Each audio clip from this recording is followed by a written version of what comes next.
जय हिंद दोस्तों। किसी भी युद्ध को जीतने के लिए एक स्ट्रेटेजी की आवश्यकता होती है, एक सफल रणनीति की आवश्यकता होती है। आपका जो आने वाला युद्ध है यूपी पुलिस कांस्टेबल री एग्जाम, इसमें भी सफलता हासिल करने के लिए आपको एक स्ट्रेटेजी की आवश्यकता होगी। आज की इस वीडियो में मैं उसी स्ट्रेटेजी के विषय में आप सबसे बात करूंगा कि कैसे आप सभी लोग यूपी पुलिस कांस्टेबल में अच्छा स्कोर कर सकते हैं। अच्छा स्कोर करने के लिए आपको कौन कौन सी बुक की आवश्यकता होगी, आपको क्या पढ़ना है, कितना पढ़ना है, कैसे पढ़ना है। आज के इस वीडियो में मैं इन सभी टॉपिक के विषय में आप सबसे बात करूंगा। दोस्तों, यदि आप सभी लोग इस वीडियो को लास्ट तक देख लेते हैं तो इसका फ़ायदा आप सबको बहुत होने वाला है। आप और स्टूडेंट से 2-4 कदम आगे ही रहने वाले हैं, इसलिए आप सभी लोग इस वीडियो को लास्ट तक जरूर देखिएगा। दोस्तों, यदि आपको यह वीडियो अच्छा लगे तो आप सभी लोग इस वीडियो को लाइक कर सकते हैं। अपने दोस्तों के साथ इस वीडियो को शेयर करना ना भूलें। दोस्तों, किसी भी एग्जाम को पास करने के लिए बस 3 चीज़ों की आवश्यकता होती है। सबसे पहले आपका सिलेबस कंप्लीट हो, आपने ज़्यादा से ज़्यादा रिवीजन किया हो और आपने ज़्यादा से ज़्यादा प्रैक्टिस किया हो। अगर आप ये 3 चीज़ें कर लेते हैं, उसके बाद आप एग्ज़ाम देने जाते हैं तो आप उस एग्ज़ाम में अच्छा करेंगे, आप उस एग्ज़ाम में पास हो जाएंगे। अगर आप देखिए, आपके पास अभी 4 से 5 मंथ का समय है, जो कि आपका पर्याप्त समय है। लेकिन मैं यही मान के चलूंगा कि आपके पास 4 मंथ का समय है और इसी हिसाब से आपको आगे तैयारी करनी है। अगर जिससे 5 मंथ आपको 1 मंथ एक्स्ट्रा मिले तो उसका आप सबको फायदा हो और आपका स्कोर और भी ज़्यादा इम्प्रूव हो जाए। तो आज के वीडियो में जो मैं आपको स्ट्रेटेजी दूंगा वो इसी 4 मंथ का देने वाला हूं कि आप सभी लोग 4 मंथ में कैसे अपनी तैयारी कर सकते हैं। और मैं यकीन मानिए, आप अगर 4 मंथ देते हैं तो आप यूपी पुलिस कांस्टेबल के इस एग्जाम में निश्चित तौर पे सफलता हासिल करने वाले हैं। अब इन 4 मंथ में आपको क्या करना है, कैसे करना है, कैसे पढ़ाई करना है, इसको पहले समझते हैं। देखिए, हम मान लेते हैं कि आपके पास 4 मंथ का समय है और इस 4 मंथ को आप 2 भागों में डिवाइड कर लीजिए। पहला आपका 3 मंथ है और एक आपका 1 मंथ है। अगर आप देखिए, जो 3 मंथ का समय है इसमें आपको अपना सिलेबस कंप्लीट करना है। जितना हो सके, जितना आपकी सिलेबस में है, सब कुछ कंप्लीट कर देना है। और सिलेबस को कंप्लीट करने के लिए 3 मंथ का समय पर्याप्त है। अगर आपने कहीं से कोर्स लिया होगा तब तो आपको कोई दिक्कत नहीं होगी, आपका कोर्स कंप्लीट कराया जाएगा। अगर आपने कहीं से कोर्स नहीं लिया है तो उसके लिए आपको थोड़ा सा देखना पड़ेगा, उसके लिए मैं आपके साथ हूँ। और जो लास्ट का 1 मंथ बचता है उसमें आपको ज़्यादा से ज़्यादा रिवीजन करना है, ज़्यादा से ज़्यादा प्रैक्टिस सेट लगाना है। अगर आप सिर्फ सिलेबस कंप्लीट करके जाते हैं, प्रैक्टिस सेट और रिवीजन नहीं लगाते हैं तो यूपी पुलिस कांस्टेबल के इस एग्ज़ाम में आप सफलता नहीं हासिल कर सकते हैं। क्योंकि अगर आप देखिए, आपके पास समय कम है, क्वेश्चन ज़्यादा है, और ऐसे में जब समय कम रहता है, क्वेश्चन ज़्यादा रहता है, तो वही बच्चा स्कोर कर पाता है जो ज़्यादा से ज़्यादा रिवीजन और उसके साथ साथ ज़्यादा से ज़्यादा प्रैक्टिस किया हो। तो प्रैक्टिस आपके लिए बहुत ज़्यादा इंपॉर्टेंट है, मस्ट इंपॉर्टेंट है। आपको ज़्यादा से ज़्यादा प्रैक्टिस प्लस रिवीजन करना होगा और जिसके लिए 1 मंथ पर्याप्त है। तो आप पहले के 3 मंथ में अपना सिलेबस कंप्लीट करेंगे और लास्ट के 1 मंथ में अपना रिवीजन करेंगे। अब बात आती है कि आप अपनी पढ़ाई कैसे कर सकते हैं। आपके पास 24 घंटे हैं, सभी के पास 24 घंटे हैं। आप अपने सुविधा के अनुसार इसको 2 भागों में बांट लीजिए। पहले एक सुबह का 4 घंटा, शाम का 4 घंटा। आपको 8 इस समय, अगर आप देखिए 4 से 5 मंथ का समय है आपके पास, तो आराम से आप 8 घंटे अगर देते हैं तो बहुत ही अच्छा आपका स्कोर हो जाएगा। अगर आपके पास ज़्यादा समय है तो ज़्यादा दे सकते हैं, लेकिन पर्याप्त 8 घंटा पर्याप्त है। मैंने इसलिए आपको सुबह 4 घंटे और शाम 4 घंटे दिया है क्योंकि लगातार आप नहीं पढ़ सकते हैं। कोई भी बच्चा हो, सुबह से लेकर शाम तक लगातार वो नहीं पढ़ सकता है। इसीलिए आप सुबह 4 घंटा पढ़िए, शाम को 4 घंटा पढ़िए। अगर आप पर्याप्त है, अगर आप सुबह से लेकर शाम तक पढ़ाई कर सकते हैं तो आप अवश्य कीजिएगा। लेकिन ऐसी पढ़ाई का कोई मतलब नहीं रहता है, क्योंकि आप पढ़ते जाएंगे, भूलते जाएंगे, आगे सुबह पढ़ेंगे, दोपहर तक, शाम तक सब भूल जाएंगे। इसीलिए मैंने आपको पर्याप्त समय दिया है। सुबह 4 घंटा पढ़िए, उसके बाद थोड़ा सा आराम कीजिए, फिर शाम को 4 घंटा पढ़िए। और सुबह क्या पढ़ना है, शाम को क्या पढ़ना है, किस सब्जेक्ट को कितना समय देना है, अब उसके विषय में बात करते हैं। आप अपने आवश्यकता अनुसार, आप अपनी सुविधा के अनुसार सब्जेक्ट को सुबह या शाम में डिवाइड कर सकते हैं। मैंने आपको सबसे पहले हिंदी दिया है। हिंदी 1 घंटा आपको पढ़ना है, क्योंकि हिंदी एक ऐसा सब्जेक्ट है, अगर आप इसमें 1 महीने का समय दे देते हैं तो आपका आराम से हिंदी अच्छा हो जाएगा और हिंदी अच्छे होने के साथ साथ आप इसमें 37 में से 35 या 36 क्वेश्चन आराम से कर सकते हैं अगर आप हिंदी को 1 महीना 1 घंटा देके चलते हैं। तो आपको इसीलिए हिंदी को सबसे पहले कंप्लीट करना होगा। अगर आप चाहते हैं तो आप इसे शाम में भी कर सकते हैं कि हिंदी को 1 घंटा शाम में समय दिया जाए, और उसके बाद 1 घंटा आपका कंप्लीट हो गया। उसके बाद आपका आता है सेकंड वाला।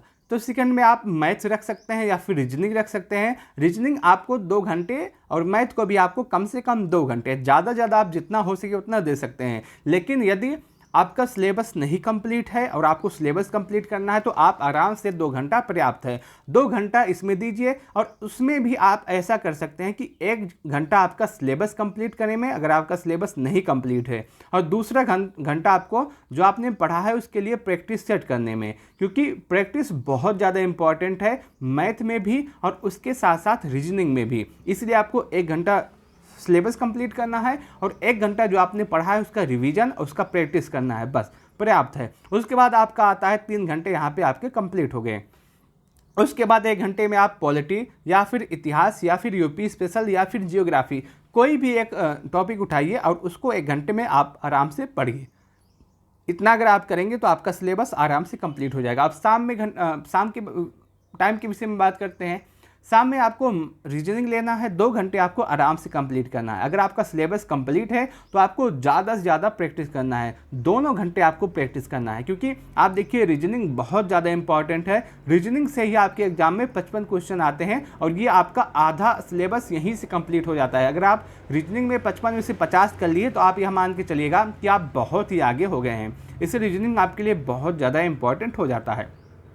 उसके बाद आप अपना polity, history, UP special, geography में से कोई भी एक सब्जेक्ट उठाइएगा, उसको 1 घंटे में आराम से टॉपिक वाइज पढ़ के कंप्लीट कर दीजिएगा। और उसके बाद आपका आता है करंट अफेयर। करंट अफेयर को आप आधे घंटे दे सकते हैं। अगर आपको अभी करंट अफेयर नहीं पढ़ना है तो उसमें, अगर आप अभी नहीं पढ़ना चाहते हैं तो इसमें से polity, history, UP special, geography में से कोई एक उठा करके अपना पढ़ाई कर सकते हैं, अपना रिवीजन कर सकते हैं। उसके बाद जो आधा घंटा बचता है उसमें आप सभी लोग रिवीजन कीजिएगा। रिवीजन कैसे कीजिएगा, मान लीजिए आपने हिंदी पढ़ा और कोई चीज़ आपको समझ में नहीं आई, उस टॉपिक को आपको अंडरलाइन कर दिया। आपने पॉलिटी पढ़ा, कोई चीज़ आपको समझ में नहीं आई, आपको लगता है कि मुझे यह दोबारा पढ़ना चाहिए, आपने उसे अंडरलाइन कर दिया। तो शाम के समय जब आप सोने जाने लगे तो आधे घंटे में जो आपने अंडरलाइन किया है उसको आप दोहरा लीजिएगा, बस यही करना है। और उसके बाद किसी एक दिन, हफ्ता होता है, हफ्ता में 7 दिन होते हैं, किसी एक दिन आपको प्रैक्टिस सेट लगाना है। प्रैक्टिस सेट मैंने अभी बताया बहुत ज़्यादा इंपॉर्टेंट है, खासकर यूपी पुलिस के इस एग्ज़ाम में। तो किसी एक दिन प्रैक्टिस सेट लगाना है और प्रैक्टिस सेट जो आपका 2 घंटे में कंप्लीट हो जाएगा। 2 घंटे आपको उसको एनालिसिस करने में लगेंगे और जो बाकी का समय बचता है आपको उसमें रिवीजन करना है। जो आपने सप्ताह भर में पढ़ा, हिंदी पढ़ा होगा, यूपी स्पेशल या पॉलिटी या हिस्ट्री, जो कुछ भी पढ़ा होगा, आपको वो रिवीजन करना है उसी संडे के दिन। आप एक दिन रख लीजिएगा, उस दिन आपको प्रैक्टिस करना है और उसके साथ साथ रिवीजन करना है, बस इतना ही करना है, आपको इससे ज़्यादा कुछ भी नहीं करना है। अगर आप देखिए आपका जो एग्ज़ाम पैटर्न है उसमें जीके से 38 क्वेश्चन कहा जाता है कि आएगा, रीजनिंग से कहा जाता है कि 38 क्वेश्चन आएगा, मैथ से 37 और हिंदी से 37 क्वेश्चन आएगा, लेकिन ऐसा आता नहीं है। आपका जो जीके जीएस से और हिंदी से 38 और 37 क्वेश्चन तो आता है, लेकिन मैथ से कहा जाता है कि 37 क्वेश्चन आएगा, लेकिन आता है 18 से 20। वहीं रीजनिंग से 55 क्वेश्चन आते हैं, यानी कि रीजनिंग का बहुत ज़्यादा वेटेज है आपके इस एग्जाम में और आपको इसी के आधार पर तैयारी करनी होगी। अब बात करते हैं कि आपको अच्छी तैयारी करने के लिए कौन कौन से बुक की आवश्यकता होगी और कैसे आप अपना स्कोर इंप्रूव कर सकते हैं। देखिए, अगर आप देखें तो सबसे पहले आप अपनी पढ़ाई शुरू करना चाहते हैं, आज से ही शुरू करना चाहते हैं, कल से ही शुरू करना चाहते हैं, तो सबसे पहले आपको एक काम करना होगा। काम क्या करना होगा कि सबसे पहले आप यूपी का जो एग्ज़ाम हुआ है यूपी पुलिस का 17 और 18 फरवरी को, आप उस क्वेश्चन पेपर को उठाइए, चारों पेपर को उठाइए और एनालिसिस पूरा कंप्लीट कीजिए। लाजवाब एनालिसिस कीजिए कि कैसे क्वेश्चन आया है, किस टॉपिक से क्वेश्चन आया है, कितना क्वेश्चन आया है और कठिन है कि हार्ड है कि इजी है, सब कुछ एनालिसिस कीजिएगा। और ये बहुत ज़्यादा ज़रूरी है। मैं ये नहीं कह रहा हूँ कि इसी टाइप का पेपर आएगा, यही पेपर आएगा, और मैं इस बात को पूरी गारंटी के साथ कह रहा हूँ कि जैसा आपका एग्ज़ाम 17 या 18 फरवरी को हुआ था उससे ज़्यादा कठिन आपका आएगा और आपको ज़्यादा कठिन मान के तैयारी करनी है।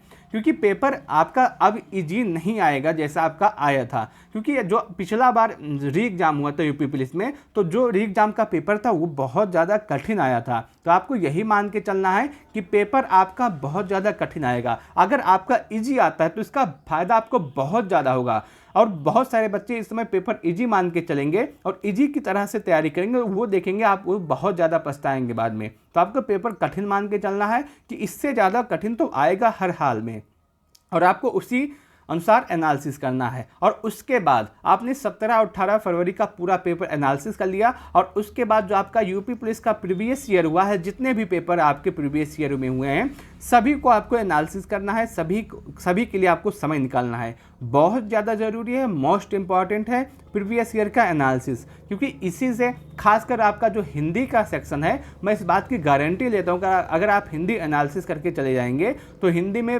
37 में से आपके आराम से 28 से 30 क्वेश्चन इसी एनालिसिस में से आएंगे जो आप करके जाएंगे। इसीलिए एनालिसिस बहुत ज़्यादा ज़रूरी है आप सभी के लिए।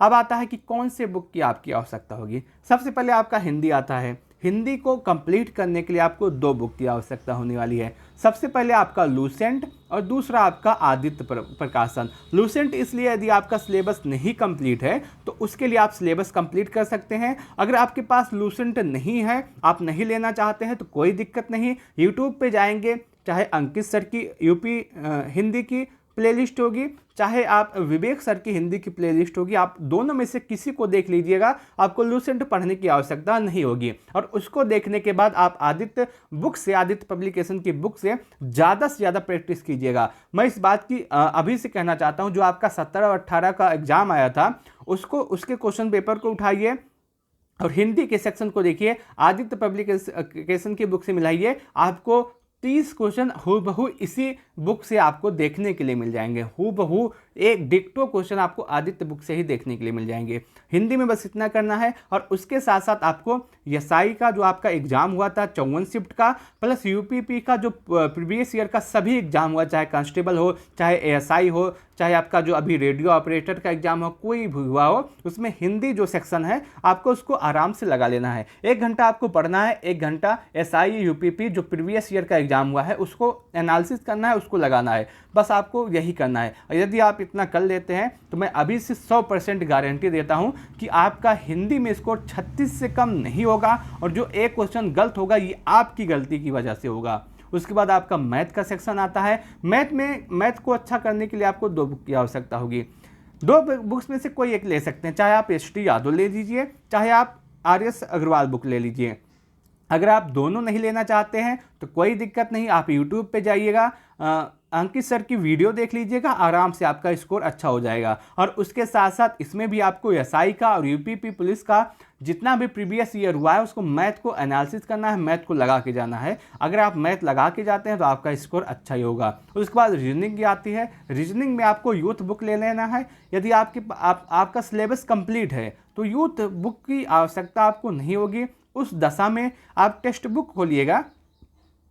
टेक्स्ट बुक का पास सभी के पास होता है आज के समय में, तो टेक्स्ट बुक खोलिएगा। और जैसे आपने कोडिंग डिकोडिंग पढ़ा, ठीक है, कोडिंग डिकोडिंग पढ़ने के बाद टेक्स्ट बुक पे गए, आप कोडिंग डिकोडिंग डाल दिए। अब कोडिंग डिकोडिंग से जितने भी सवाल लेटेस्ट एग्जाम में पूछे गए हैं, उसके बाद जितने भी पुराने सवाल हैं सभी आपके पास आ जाएंगे, और आप वहाँ से ज़्यादा प्रैक्टिस कर सकते हैं। लेकिन अगर आपका सिलेबस नहीं कंप्लीट है तो पहले सिलेबस कंप्लीट कीजिएगा, उसके बाद लगाइएगा। जैसे ही आप टेक्स्ट बुक पे जाते हैं तो आप देखेंगे, जैसे ही आप अपना टॉपिक डालते हैं, जैसे आपको दिशा पढ़ना है, डायरेक्शन, तो आप डायरेक्शन डालेंगे तो उससे संबंधित हजारों सवाल आपके सामने आ जाएंगे। आप वहाँ से ज़्यादा प्रैक्टिस कर सकते हैं। और उसके साथ साथ आपको प्रैक्टिस करना है यूपी एसआई का जो 54 शिफ्ट का हुआ है, उसके साथ साथ यूपीपी के जितने भी प्रीवियस ईयर के एग्जाम हुए हैं सब। अब आता है जीके का सेक्शन। जीके में आपके करंट है, पॉलिटी है, इकोनॉमिक्स है, हिस्ट्री है, यूपी स्पेशल है, स्टैटिक है। ये सभी टॉपिक आपके करंट में आते हैं। मैंने आपको अभी बताया कि कैसे पढ़ना है, क्या पढ़ना है। आप जीके के लिए लूसेंट बुक ले सकते हैं। लूसेंट में अगर आप देखें तो आपका पॉलिटी भी कंप्लीट हो जाएगा, इकोनॉमिक्स भी कंप्लीट हो जाएगा, हिस्ट्री भी कंप्लीट हो जाएगा, स्टैटिक भी कंप्लीट हो जाएगा। यदि आप बुक नहीं लेना चाहते हैं तो आप देखिएगा यूट्यूब पे ही जीके यूपी स्पेशल डालिएगा तो यूपी स्पेशल का आ जाएगा। कोई भी आप टॉपिक डालेंगे, पॉलिटी के डालेंगे, पॉलिटी का आएगा तो आप वहाँ से कंप्लीट कर सकते हैं। लेकिन आपके पास एक लूसेंट की बुक होनी चाहिए, लूसेंट को आप आराम से पढ़ लीजिएगा। उसके बाद करंट अफेयर के लिए सभी लोग जानते हैं कि करंट अफेयर कहाँ से पढ़ना है, कोई दिक्कत नहीं है। यूपी स्पेशल के लिए भी मैंने यूट्यूब बता दिया, आप वहाँ से कर सकते हैं। बस आपको यही इतना करना है। यदि आप इतना करके चले जाते हैं तो मैं अभी से पूरी गारंटी लेता हूँ कि आपका स्कोर अच्छा ही होगा और आप यूपी पुलिस कांस्टेबल की इस युद्ध में, इस लड़ाई में आप सफल अवश्य होंगे और आपका स्कोर अवश्य इम्प्रूव होगा। मैं उम्मीद करता हूँ कि आपको यह पूरा वीडियो अच्छा लगा होगा। यदि आपको यह वीडियो अच्छा लगा हो तो आप सभी लोग इस वीडियो को लाइक अवश्य कर सकते हैं। अपने दोस्तों के साथ इस वीडियो को शेयर करना ना भूलें। उसके साथ साथ यदि आपके मन में कोई भी डाउट, कोई भी सवाल, कोई भी कंफ्यूजन रह गया है तो आप कमेंट सेक्शन के माध्यम से हमसे पूछ सकते हैं। मैं आपके प्रत्येक कमेंट का जवाब अवश्य दूंगा। इस वीडियो को लास्ट तक देखने के लिए आप सबका बहुत बहुत धन्यवाद।